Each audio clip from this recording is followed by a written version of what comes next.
फिर से आप विधायक बने तो क्या आपका जो स्टेप रहेगा वो क्या रहेगा?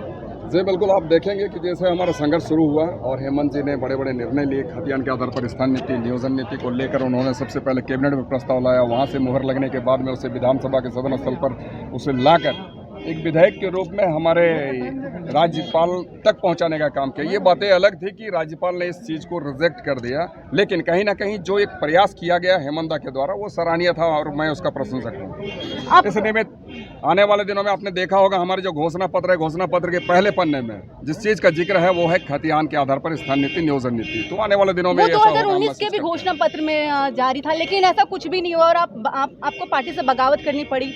जी बिल्कुल, हमने कहा किसी ने पहल नहीं की थी, हेमंत के द्वारा एक पहल किया गया है, वो भी सकारात्मक पहल। लेकिन ये पहल तो आपकी ओर से देखा गया था ना? हमारी ओर से नहीं, हेमंत की ओर से। हमारा तो काम ही संघर्ष करना। अगर हेमंत सोरेन की ओर से अगर करना पड़ता तो आपको पार्टी छोड़ने की तो नौबत ही नहीं आती। पार्टी नहीं छोड़ते आप। हम जब संघर्ष कर रहे थे मैडम, आपने देखा होगा, चूंकि आप मीडिया वाले हैं, आप सब चीज़ों को सरीखे नज़र से देखते हैं, तो आपने देखा होगा हमारे संघर्ष के बाद, हमारे छोड़ने के बाद ही ये सारी चीज़ें हुई थी। लेकिन अभी भी तो 1932 खतियान वैसे ही धरा का धरा रह गया है। बहुत सारी चीज़ें धरी की धरी रह गई है, इसीलिए सारी धरी हुई चीज़ों को हम लोगों को आगे ले जाना है। एक और लास्ट सवाल, एक बार फिर से हेमंत सोरेन की सरकार बनते ही जो जैसे सीजीएल का जो मुद्दा है वो फिर से उठने लगा है, लोग परीक्षा रद्द कराने की मांग कर रहे हैं, तो क्या लगता है जो हेमंत सोरेन है वो युवाओं को देखते हुए मुद्दा को शांत करने की कोशिश करेंगे? जो युवा चाह रहे हैं उसके अकॉर्डिंग चलेंगे क्या? परीक्षा रद्द होगी? हेमंत एक गंभीर आदमी है, हर विषयों को बहुत बखूबी बेहतर तरीके से देखने का काम करते हैं और हम समझते हैं कि आने वाले दिनों में ऐसा कोई मौका नहीं मिलेगा जिससे